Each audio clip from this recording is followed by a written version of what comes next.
너희는 이렇게 기도하라. 두 번째 시리즈의 말씀을 전하도록 하겠습니다. 지난주에는 제가 둘째 아들 원겸이에 대한 이야기로 시작을 했고요. 오늘은 이제 첫째 아들에 대한 에피소드를 좀 나누면서 말씀을 전하려고 합니다. 이 원빈이가 이제 마침 이렇게 왔는데, 안 올 줄 알고 있었는데 이렇게 왔는데, 이 녀석이 어렸을 때 배변 훈련을 이렇게 받고 있었습니다. 그 배변 훈련이 무엇입니까? 스스로 화장실 가는 훈련인데, 항상 이렇게 기저귀를, 다이퍼를 차고 있다가 배변 훈련을 하려면 입는 그 트레이닝 옷이 있지요. 근데 그것을 입었다고 해서 금방 이게 바뀌어지지가 않습니다. 그렇기 때문에 이게 그 배변을 할 때가 되면 꼭 저나 저희 아내에게 얘기해서 도움을 받았는데요. 어느 날 제가 이제 식탁에 앉아서 이제 책을 읽고 있었는데 이 녀석이 동생하고 놀다가 급하게, 저도 부르지 않고 그냥 급하게 화장실로 막 뛰어 들어가는 것입니다. 그래서 여느 때면 이제 저를 이렇게 불러서 도움을 요청하는데, 그날은 저를 부르지 않고 혼자 이제 막 뛰어 들어가길래 무슨 일인가 조용히 가서 이게 제가 지켜봤습니다. 근데 이 녀석이 평소에 제가 가르쳐 준 대로 변기 자석을 내리고 거기에 앉아서 쉬를 해라. 이제 그렇게 했고, 이 앉아서 눕는 것이 이제 저희 부모님 때부터 저도 이렇게 배워왔기 때문에 그대로 이렇게 전수가 되는 거예요. 그러니까 이 녀석도 그대로 그걸 받아서 변기 자석을 내리고 앉아서 쉬를 하는 거예요.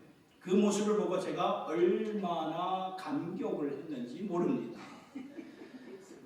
제가 뒤에서, 그 화장실 뒤에서 소리는 못 내고 속으로요, 야, 잘한다. 자, 우리 아들 최고다.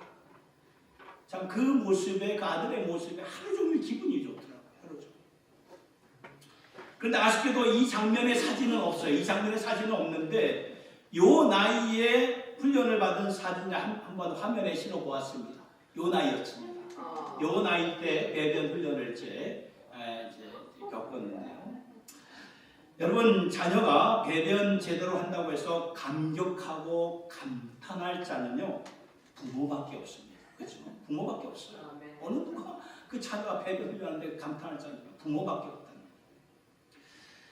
예수님은 우리에게 너희는 이렇게 기도하라고 가르치면서 하늘에 계신 우리 아버지여, 이렇게 은밀한 중에 보시는 아버지께 기도하라고 말씀을 증거하죠. 여러분, 은밀한 중에 보신다는 것이 무슨 뜻입니까? 은밀한 중에 보신다. 하나님이 우리를 향해서 관심을 갖고 계시다. 그 말에 관심을. 아버지만 가질 수 있는 관심으로 우리를 지켜보고 계시는 아버지 앞에서 기도를 하여라. 그 말이죠. 그래서 우리의 기도라는 것이 엄청난 것입니다. 보통 세상 종교인들이 자신들의 신을 찾으면서 막연하게 기도하는 것과는 달리 완전히 다르죠. 우리가 기도하는 것은 세상 종교인들이 하는 것과 달라요. 우리가 기도하는 것은 나의 작은 일에도 감격하시며 나의 부르짖음에도 귀를 기울이시는 하나님 앞에 나와서 기도하는 것이죠. 그러니 여러분, 예수 믿고 하나님을 나의 아버지로 부르는 우리 모두에게 이렇게 기도할 수 있다니 우리는 참으로 복받은, 블레싱 받은 그런 성도들이 아닙니까? 맞습니까? 그래서 우리는 주님이 가르쳐 주신 기도를, 이 주기도문을 잘 배워야 됩니다. 예수님은 마태복음 6장에 와서 너희는 이렇게 기도하여라 우리에게 기도를 가르쳐 주셨는데요, 꼭 이 내용으로만 기도하는 것보다 이 내용을 바탕으로 해서 이러한 형식과 이러한 패턴으로 기도하라는 말씀이죠. 그래서 우리가 지난주에도 보았지만 주기도문 맨 처음에 앞부분에서는 이렇게 나와 있습니다. 아버지의 이름이 거룩하게 여김을 받으시기를 원합니다. 이렇게 말씀을 드렸는데, 이것은 아버지의 이름이 온 땅에 어디서든지 거룩히 여김을 받으셔야 되기 때문에 우리가 기도하는 것이고, 거기에는 반드시 선교가 이루어져야 되며 복음 통일이 이루어질 수 있도록 기도하라고 말씀을 드렸습니다. 그리고 두 번째로는 주의 나라가 임하기를 원하소서. 주의 나라 임하소서. 주의 나라는 교회를 통해서 임하게 되는데, 이 교회를, 주님의 교회가 믿음과 복음 위에 잘 세워가도록 기도하며, 그리고 오늘의 세상에서 교회를 향한 그러한 비난의 소리에 조금이라도 주눅들지 말고 위축되지 말고 온 성도들이 주 안에서 더욱더 강건할 수 있도록 교회를 위해서 기도하고 봉사해야 된다고 말씀을 드렸습니다. 세 번째는 뜻이 하늘에서 이루어진 것 같이 땅에서도 이루어지기를 원합니다.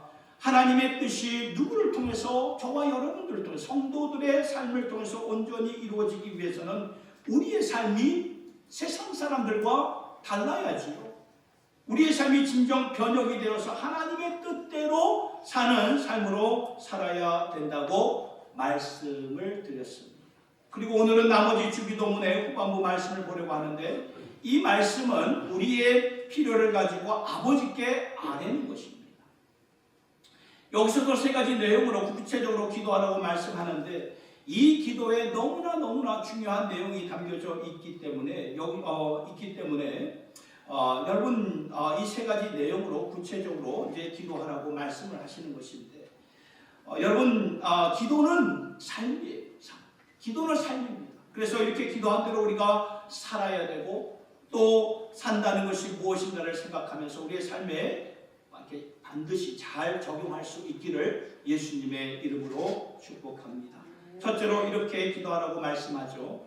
오늘 우리에게 일용할 양식을 주옵시고.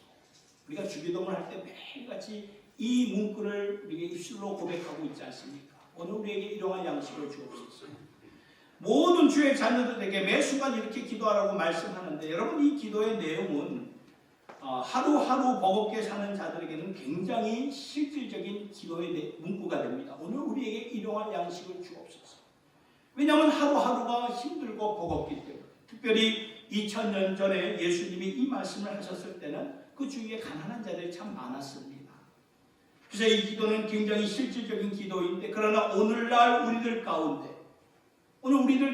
배고파서 일용할 양식을 달라고 기도하는 자들은 거의 없을 것이라고 저는 그렇게 생각합니다. 그런데 이 기도를 매일매일 매순간 삶이 되라고 우리에게 가르쳐 주신 예수님의 그 깊은 뜻이 무엇인가? 묵상하는 가운데 이것은 바로 이거예요. 우리가 매순간 우리에게 일용할 양식을 주옵소서 고백하면서 하나님을 의지하며 살라, 그 말씀이라는 것입니다. 아멘. 여러분, 일용할 양식은 우리가 이래서 충분히 해결할 수 있습니다. 그러니 구태여 아버지께 기도할 필요가 뭐가 있겠나, 그런 생각이 들 수 있지 않겠습니까? 그러나 그게 아니에요. 생각 안 하고 지나가지 말고 매 순간마다 우리가 아침, 점심, 저녁 먹을 때마다, 끼니 때마다, 먹고 마실 때마다 아버지, 나를 지으시고 창조하신 그 하늘에 계신 아버지를 인식하며 생각하며, 심지어는 우리의 숨 쉬는 것까지도 아버지께 의지하며 산다고 기도하라, 그 말씀을 우리에게 증거하는 것입니다.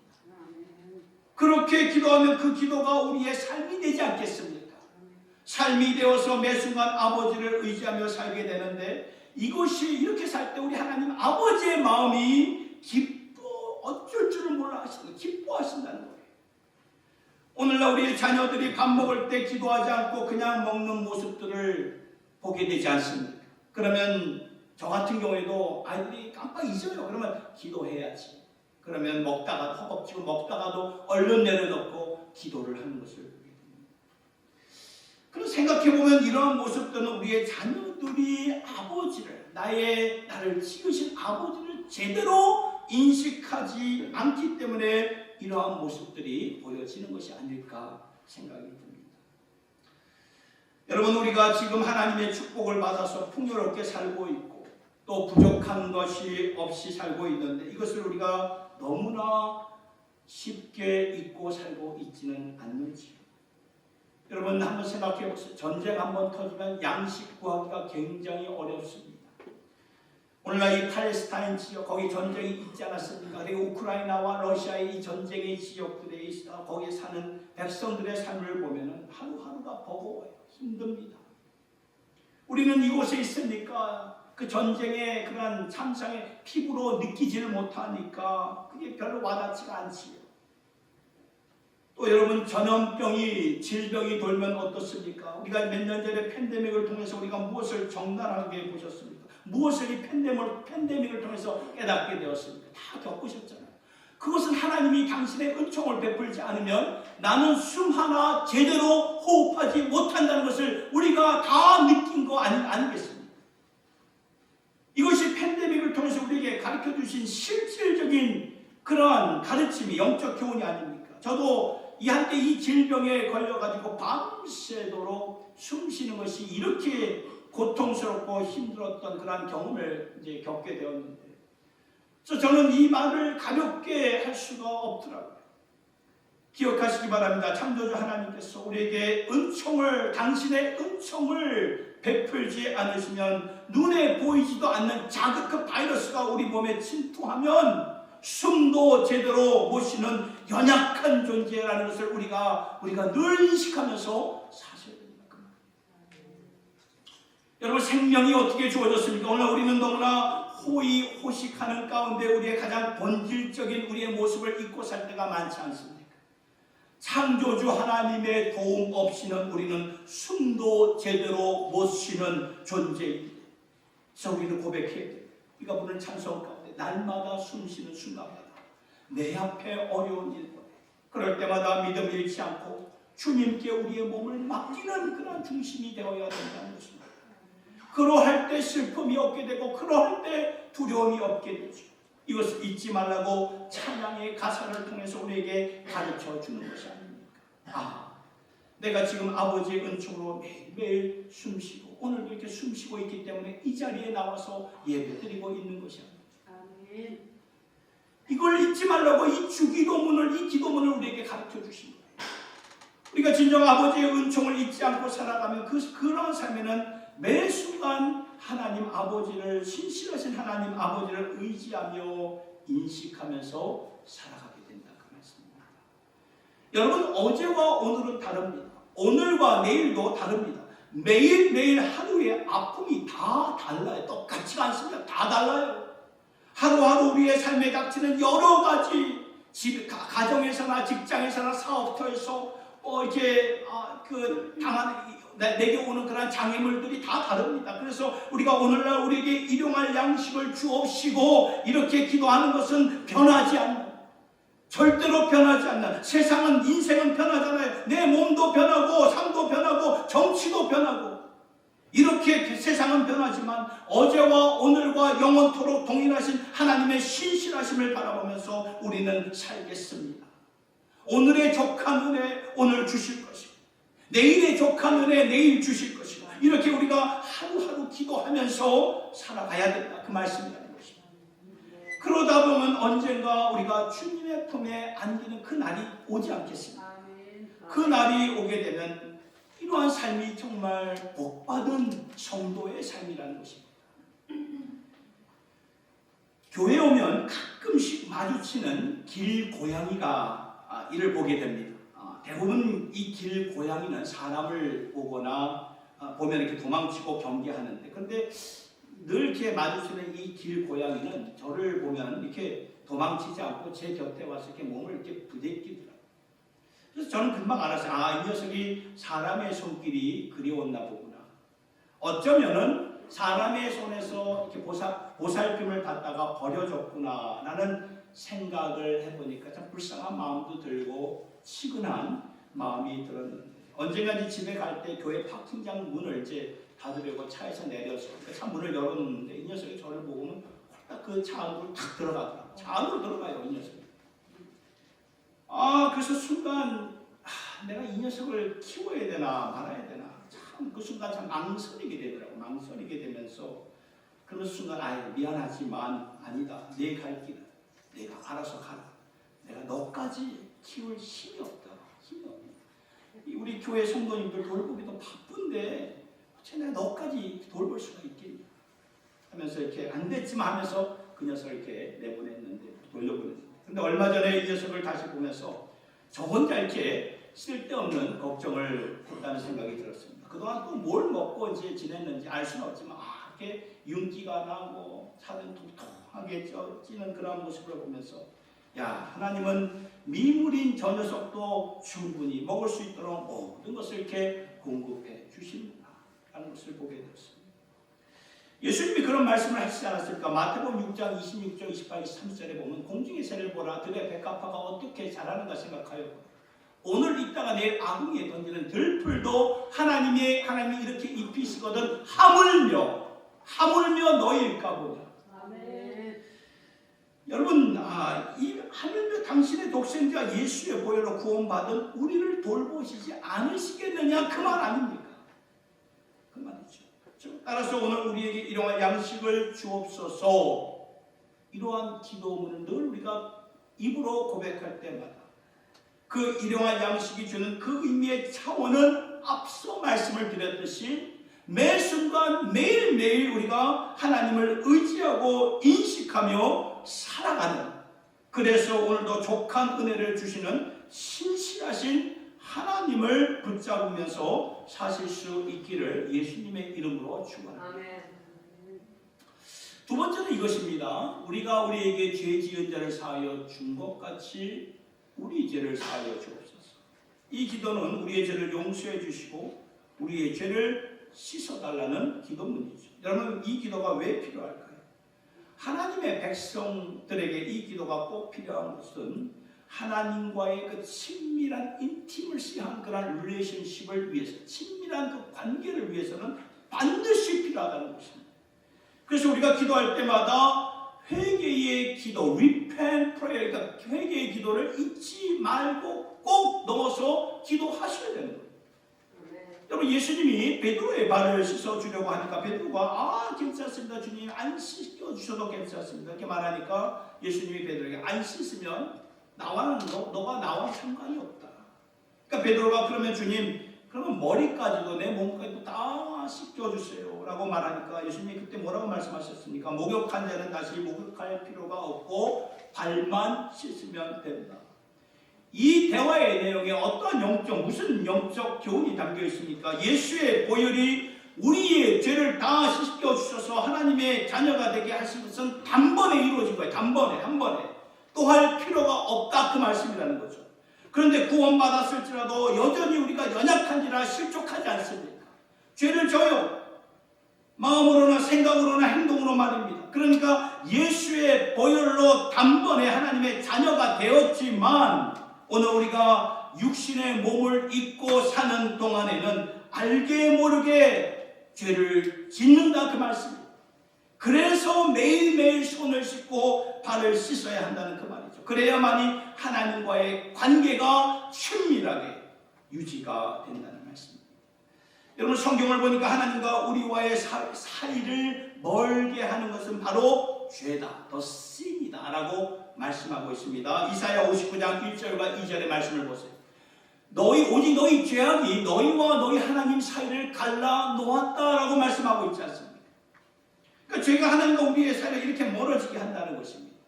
그러니까 죄는 우리가 그때마다 하나님께 용서를 구하고 그때마다 이걸 미루면 안 됩니다. 내가 알잖아요. 나 자신 알아요. 내가 죄를 지었는지 안 지었는지 마음으로나 생각으로나 행동으로 안다는 거예요. 그러면 그때마다 순간순간 예수의 이름을 가지고 고백하고 회개해야 된다, 그 말씀입니다. 하나님의 사람이었던 다윗을 보세요. 다윗도 한때 자신의 죄를 짓고 그 죄를 모른 채 하고 살았을 때 자신의 몸과 영혼이 얼마나 괴로워했는지 모릅니다.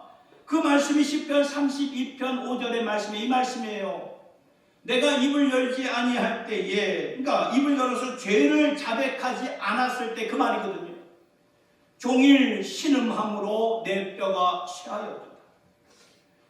주의 손이 주야로 나를 누르시오니 내 진액이 빠져서 여름 가뭄에 마른같이 되었다.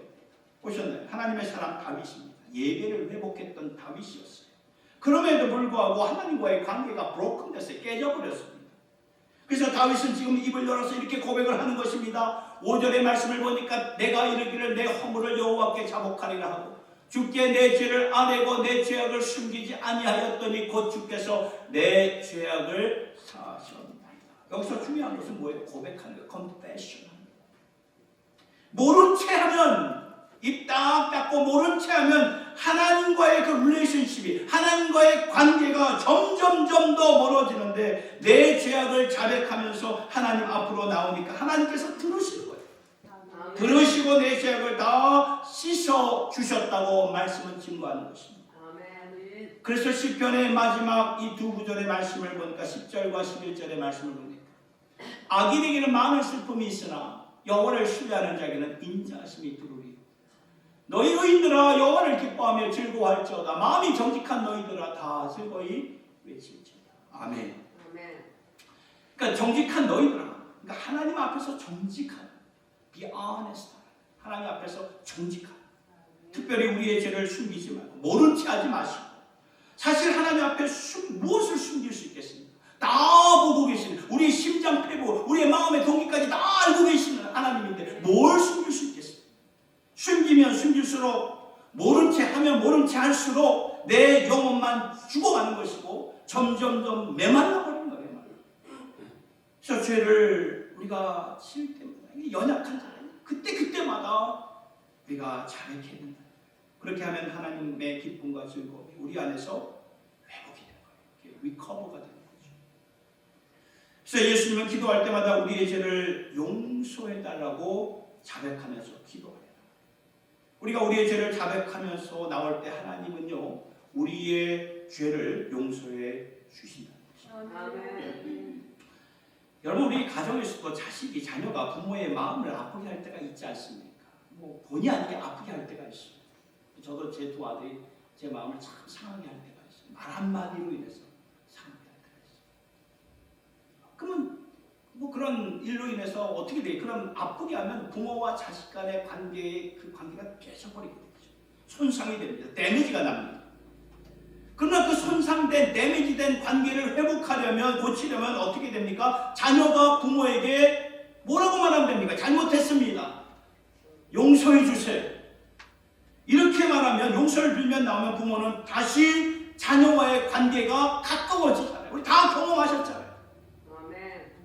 그렇듯이 우리가 죄를 지었다고 해서 우리의 구원이 무효가 되는 것이 아니라 하나님과의 관계가 손상이 되는 거예요. 우리가 죄를 지면 하나님과의 관계가 손상이 돼요. 구원은 받았는데 손상이 되는 거예요. 관계가. 이걸 빨리 회복하지 않으면 우리는 하나님의 기쁨이 있어요. 그 기쁨을 모르고 살아간다는 것입니다. 하나님의 기쁨을 모르면 내 영혼이 어떻게 되겠습니까? 메말라지게 되는 거예요. 메말라지게.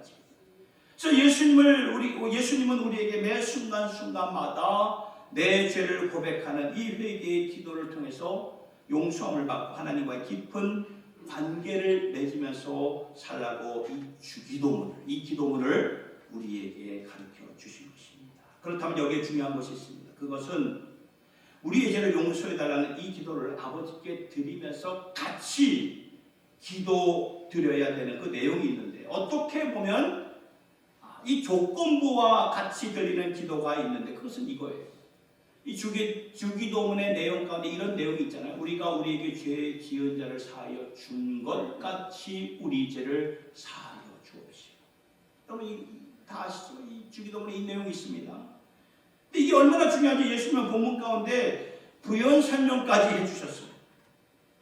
사실 주기도문의 말씀은 오늘 13절까지의 내용으로 마치게 되지만 예수님이 이 내용이 얼마나 중요한지 14절, 15절 두 구절의 말씀을 통해 추가적인 말씀을 해주셨는데 한번 볼까요?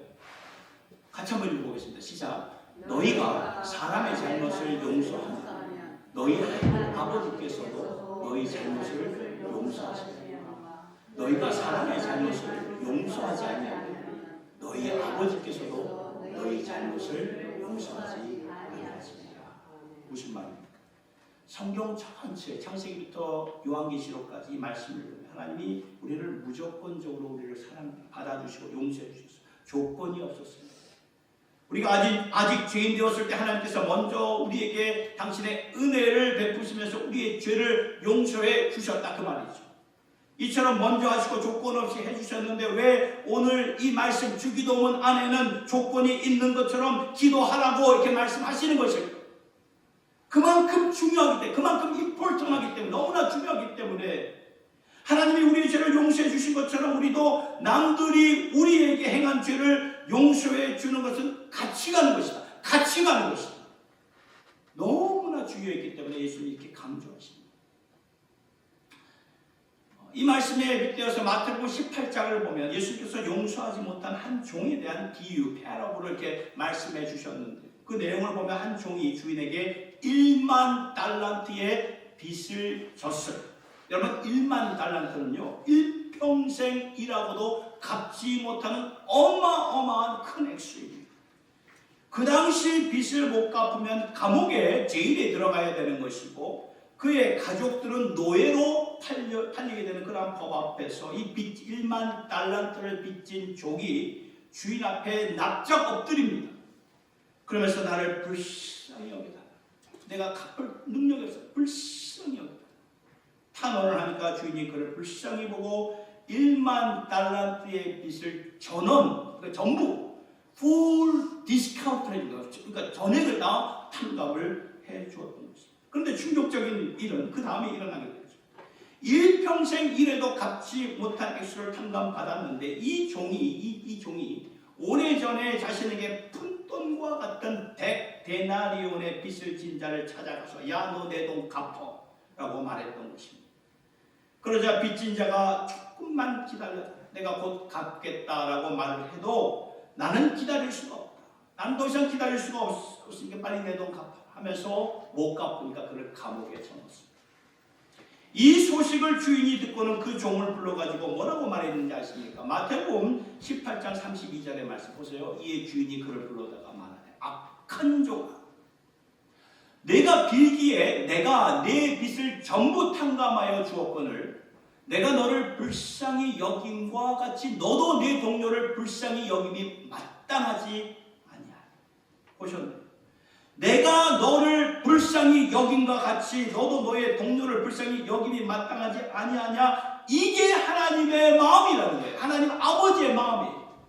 하나님이 우리의 죄를 용서해 주셨을 때 우리가 일평생 동안 해도 뭐 갚지 못할 이 죄의 빚을 다 용서해 주시지 않았습니까? 예수의 피로 우리의 죄를 다 전액 다 탕감해 주시지 않았습니까? 보혈로 다 씻어 주셨어요. 놀라운 은혜, 말이 안 되는 은혜를 우리가 다 받았던 것입니다.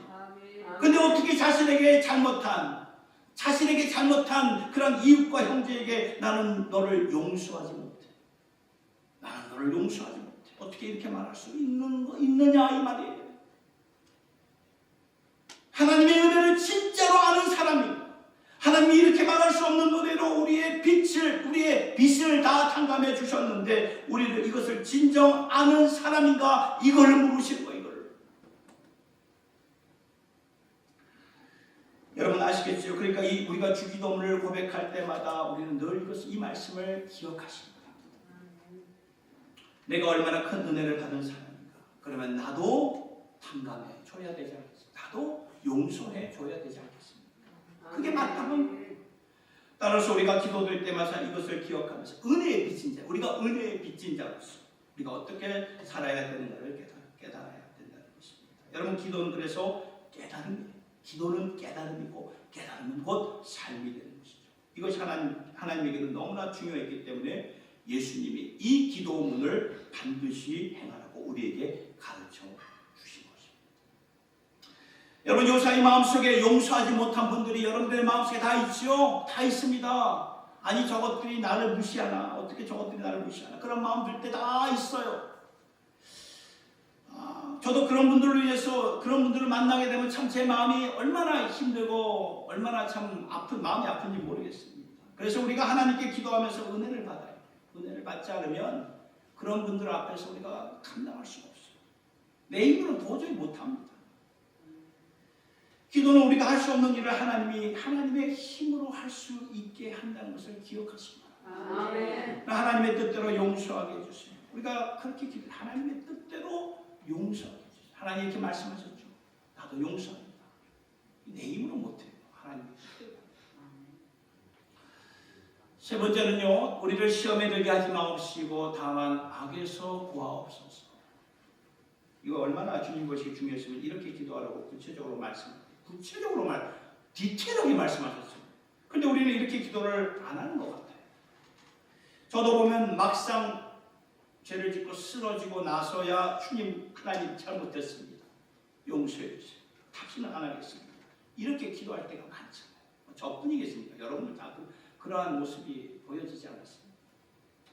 근데 여러분이 쓰러지기 전에 실족하기 전에 나로 하여금 시험에 드는 자리에 가지 않게 해주세요.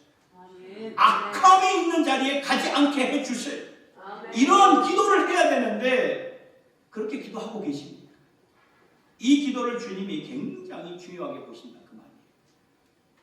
영어로 보면 Lead us not into temptation but deliver us from evil이라고 나와 있죠. 그러니까 시험을 받지 말게 해주세요가 아니라 아예 시험이 있는 자리에 가지 말게 하여 주시옵소서 그 말이에요.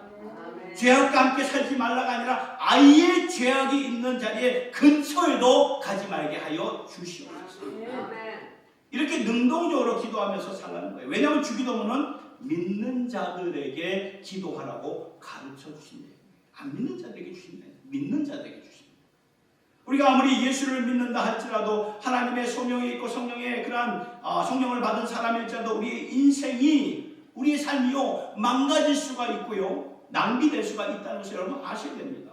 아멘. 여러분 성경에 대표적으로 롯 아시죠? 아브라함의 조카였던 롯 창세기에 나오죠. 롯과 삼손 사사기의 말씀을 보면 삼손이라는 자가 나오는데 우리 여러분 다 들어서 아실 거예요. 롯과 삼손의 교훈을 꼭 기억하셔야 돼요. 마음속에. 여러분 이 아브라함의 조카 롯을 보면 베드로후서 2장에 하나님은 그를 가리켜서 의인이다. righteous man이니까 의인이라고 말을 합니다. 그런데 그가 가정을 이끌고 어디로 들어갔습니까? 죄악이 관영하는 죄악이 도사리고 있는 소돔 땅으로 돌아가지 않았습니다. 시험이 있는 자리로 들어갔다는 거예요. 왜냐하면 그곳은 육신의 눈으로 육안의 눈으로 볼 때 성공하기에 좋은 땅이구나 좋은 자리구나 호의호식하면서 살 수 있는 자리 같아서 영적으로 생각하지 않고 항상 영적으로 생각해야 되는데 이걸 생각하지 않고 들어가다 보니까 결국은 어떻게 됩니까? 악한 곳에서 허우적거리는 거죠. 육신의 이게 영적으로 생각하는 육신의 마음에 이끌려서 그곳에 들어가는데 우리가 이런 것을 경계해야 된다는 경계. 오늘 우리도 살아가면서 정말 항상 영적으로 생각하는 마음을 뭘 하든지 이게 영적인 일이에요. 영적으로 생각하시고 눈에 보이는 이익을 쫓아가는 게 아니라 영적으로 생각하셔야 돼요. 그렇지 않으면 롯의 결말을 봐도 알듯이 롯 믿는 자였잖아요. 의인이었잖아요. 그런데 결말은 비극으로 끝나지 않았습니까? 비극으로 끝났어요. 왜요? 시험과 유혹이 있는 자리로 들어가서 허우적거렸기 때문에. 죄 가운데 허우적거리면 어떻게 됩니까? 인생이 망가진다는 것을 성경은 누누이 우리에게 교훈하고 있는 것입니다. 우리에게 경각심을 주는 것을 우리가 마음에 새겨야 되는 것입니다. 삼손은 어떻습니까? 히브리서 11장을 보면 믿음의 선진들이 쫙 이렇게 나와 있는데 거기에 삼손의 이름이 나와 있는 거 아시나요? 히브리서 11장 보면 하나님이 그를 인정하셨어요. 그는 나실인이었고 특별한 사명을 갖고 사는 자였습니다. 그런데 삼손은 자신의 그 정욕을 이기지를 못했어요. 절제하지 못했어요. 하나님의 사람이었지만 음욕을 자제하지 못하면서 그의 인생이 나락으로 떨어졌던 거죠. 그러니까 이 삼손이 믿음을 지켰고 구원은 받았지만 그러나 그의 인생을 보면은 빛나는 인생이다라고 누가 말할 수 있겠습니까? 어느 누가 삼손을 가르쳐서 빛나는 인생이다 누가 말하겠어요?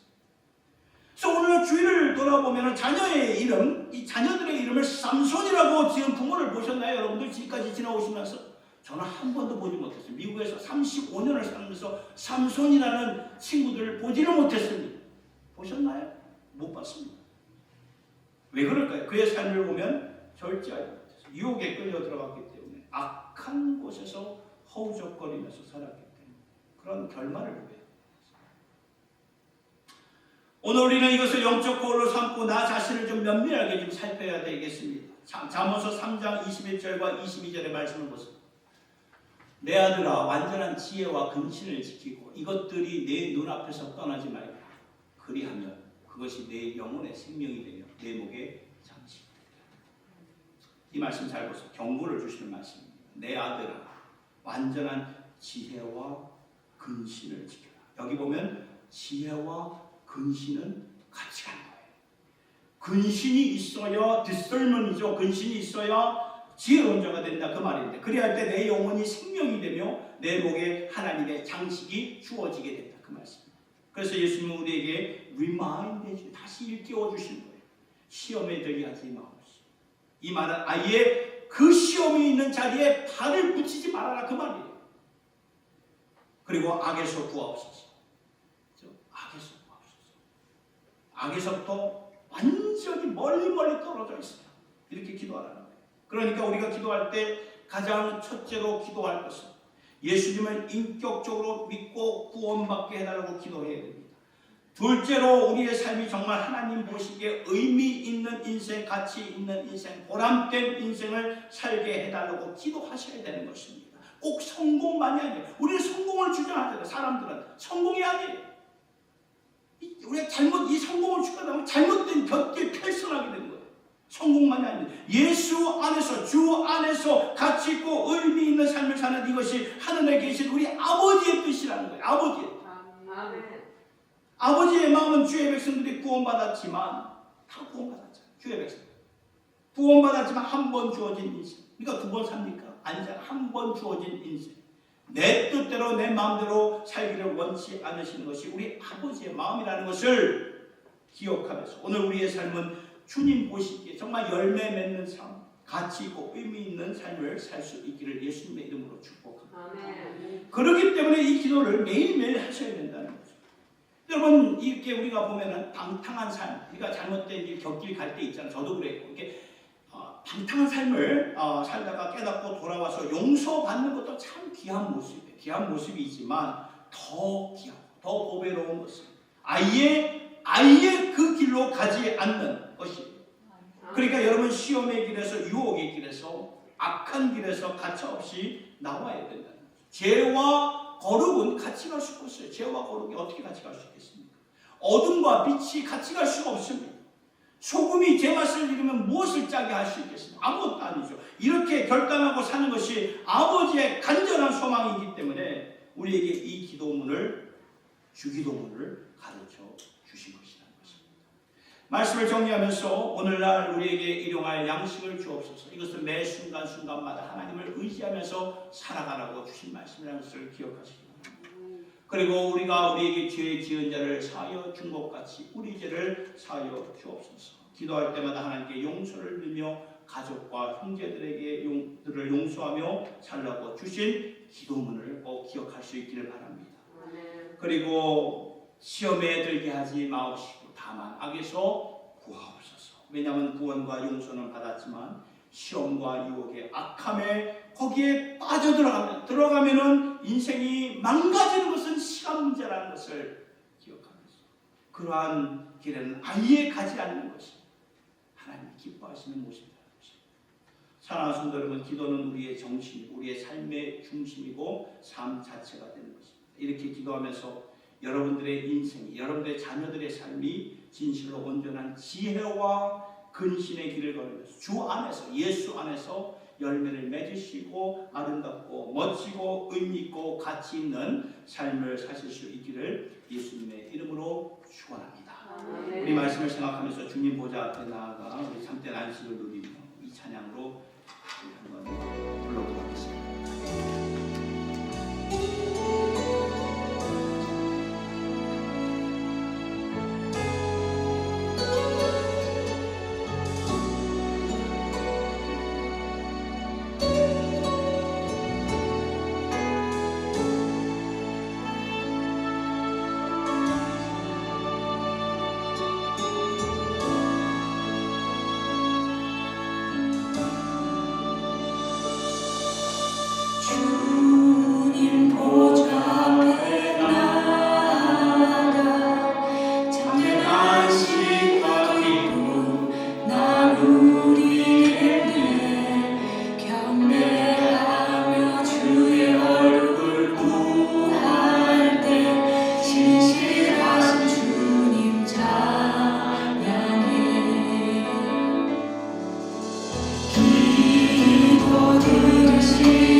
기도 들으시는 나의 하나님 아버지께 감사합니다. 주 안에서 아름답고 열매 맺고 의미 있고 가치 있는 그런 복음의 일꾼으로 쓰임받기를 예수님의 이름으로 축복합니다.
기도하겠습니다. 고마우신 주님, 우리에게 기도를 가르쳐 주셔서 참 감사합니다.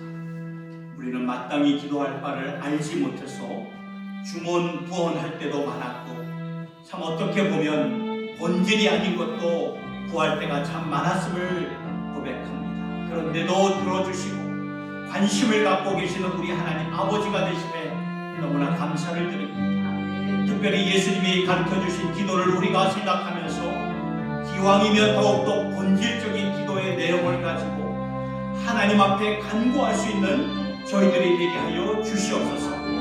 오늘은 특별히 자녀로서 아버지 앞에 이렇게 기도를 올려드리며 기도가 삶이 되어 어떻게 살 수 있는가를 주의 말씀을 통해서 보았습니다. 생각해 보았습니다. 아버지의 자녀답게 늘 아버지를 신뢰하며 의지하며 내게 부족함이 없습니다. 매 순간 이렇게 고백하면서 살게 하여 주시옵소서. 늘 아버지와 깊은 교제를 가지며 형제들과 이웃들을 사랑하며 하나님의 모든 율법을 지키면서 살아가기를 간절히 원합니다. 그리고 한번 주어진 인생 낭비하지 않고 정말 주님의 영광을 위해서 열매 맺는 삶, 가치 있는 삶, 의미 있는 삶을 기도하면서 살게 하여 주시옵소서. 그렇게 인도해 주실 주님을 찬양드리오며 감사드리올 때에 우리 모인 모든 말씀을 우리 주 예수님의 이름으로 기도